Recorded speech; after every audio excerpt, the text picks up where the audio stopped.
gostei tanto dessa blusa que eu vou usar essa semana de novo. Oi, eu sou a Vivi!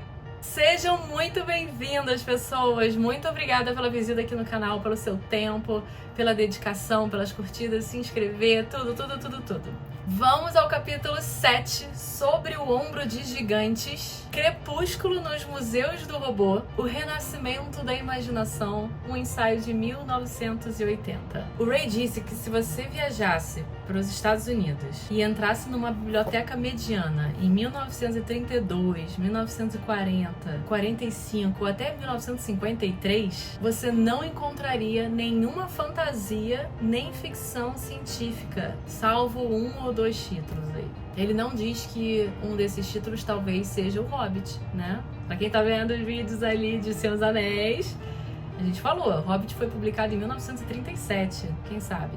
Um desses de fantasia que ele tá falando era o Hobbit. Jamais saberemos. Vamos lá, gente, vamos acompanhar o projeto 50 anos da morte de Tolkien também, além desse aqui, tá bom? Tá punk manter tudo isso aqui no ar semanalmente, então por favor. Trazer conteúdo de qualidade não é fácil não. E o Ray não falou 1954, porque se ele tivesse dito, certamente o Senhor dos Anéis estaria nessa lista. O ponto aqui não é só a falta da fantasia nas bibliotecas, é a falta da fantasia e da ficção científica no mercado inteiro, que foi mais ou menos o que ele quis dizer. Ele diz que mesmo hoje, bibliotecários e professores ainda guardam essa noção de que fantasia é escapista, perigosa, é sonhar acordado, como se isso nada tivesse a ver com o mundo e com os problemas que a gente enfrenta. Vale dizer que essa afirmação dele é de 1990, tá, galera? Quando esse livro aqui foi publicado. A gente sabe que hoje não é bem assim.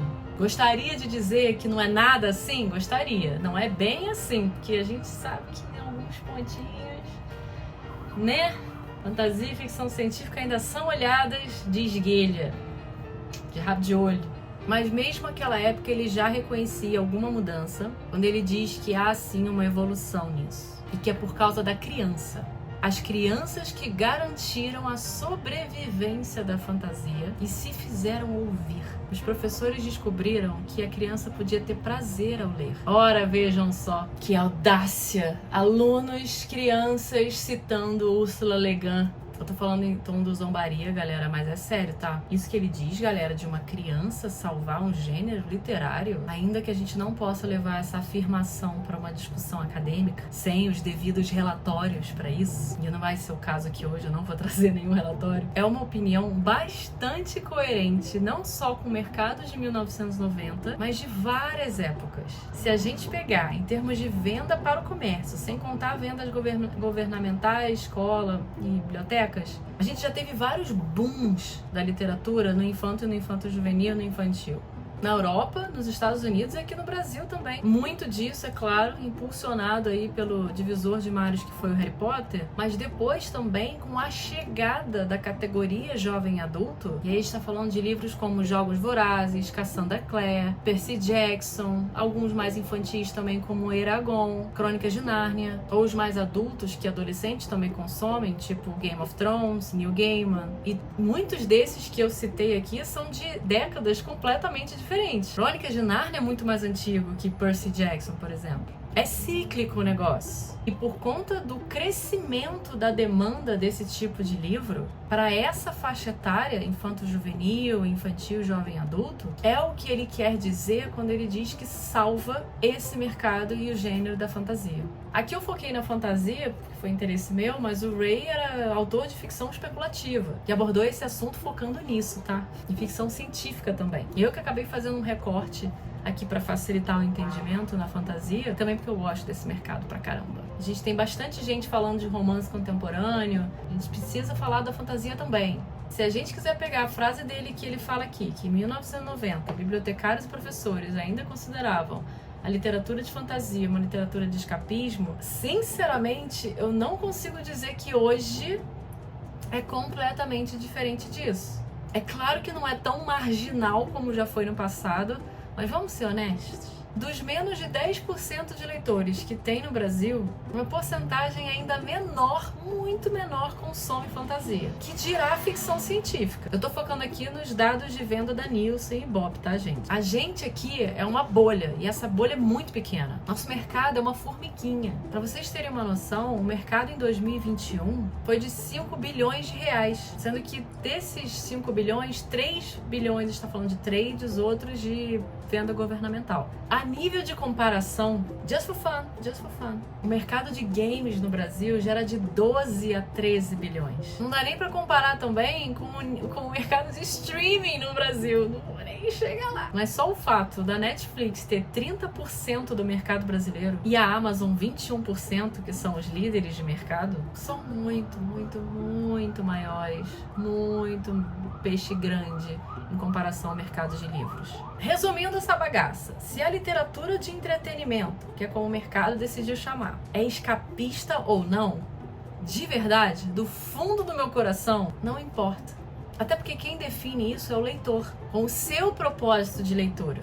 Nada tem a ver com a história criada pelo autor. Vocês viram os vídeos da Masterclass do Dan Brown que eu postei? Eu nunca vou esquecer aquilo que ele falou, que ele não escreveu apenas um livro se referindo ao Código da Vinci, que ele escreveu milhões, a quantidade de exemplares que foram vendidos. Esse é o número de livro que ele escreveu.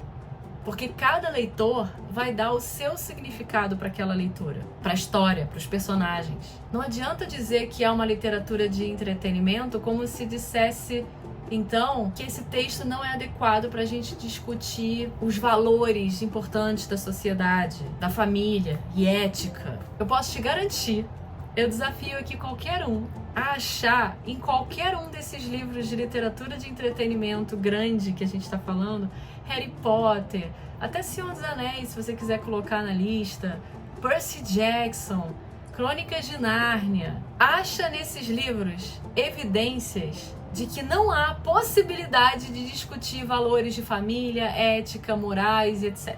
Sabe também onde é possível encontrar discussões sobre essas coisas todas que eu falei? 50 Tons de Cinza, Entrevista com um Vampiro, Crepúsculo. Eu não sou fã de Crepúsculo, gente, mas sim, você encontra valores ali importantíssimos que podem ser discutidos e podemos enriquecer discussões só ao falar sobre Crepúsculo.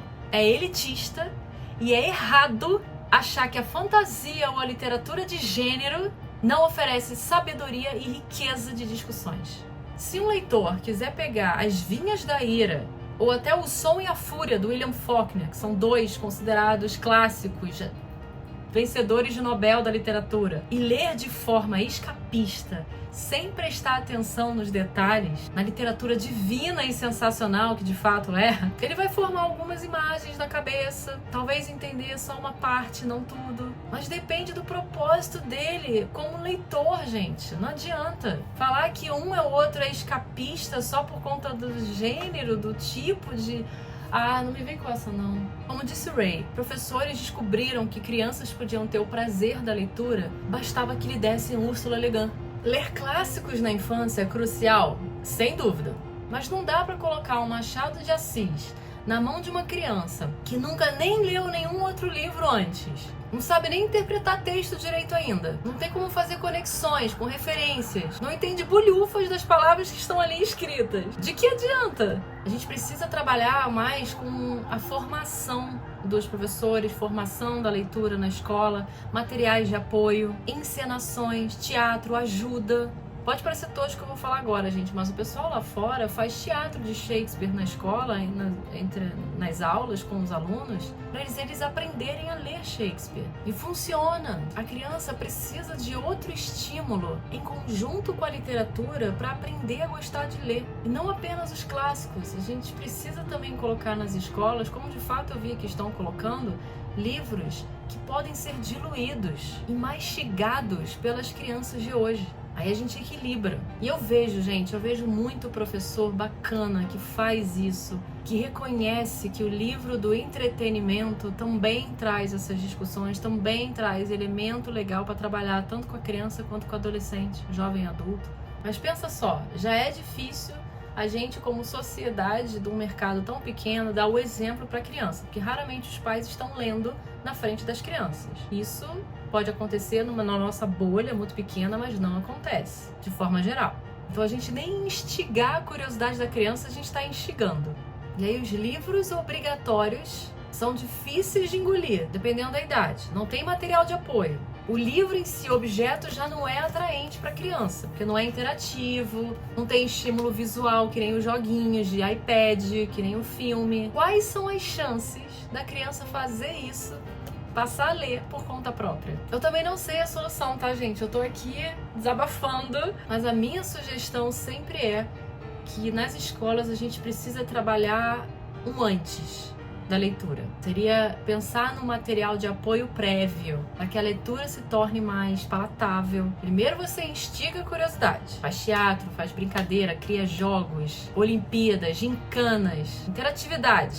E aí você traz a leitura para você combinar as duas experiências e fazer com que a criança se sinta que ela está de fato vivendo uma experiência muito divertida, muito legal. Faz isso até Pavlov gritar: chega! Essa criança já está condicionada. Ela já entendeu, ela já sabe que os livros são divertidos. Aí, meu amigo, você mete uma discussão Machado de Assis, não tem como dar errado.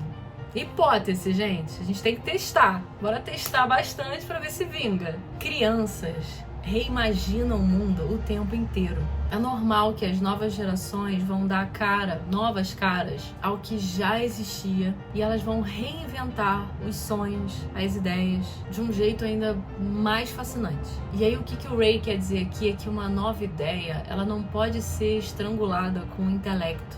Ela não pode ser espancada e torturada com interrogatórios. Senão ela cansa e morre. A gente precisa deixar que ela corra livremente. E aí, especificamente falando da escrita, gente, se a gente fica matutando, racionalizando tudo que a gente escreve, a ideia trava. Aquela ideia, aquela criança dentro de você, deixa correr. Run, Forrest, run! Leia, crie, pense. Seja a nossa salvação, criança interior. Ou como Ray Bradbury colocou, a república será salva. Hoje rolou um desabafinho, mas pode acontecer. Esses momentos aqui que a gente faz essa troca emocionante, acontece. Espero que semana que vem eu esteja um pouquinho mais calma. Beijo! Até semana que vem.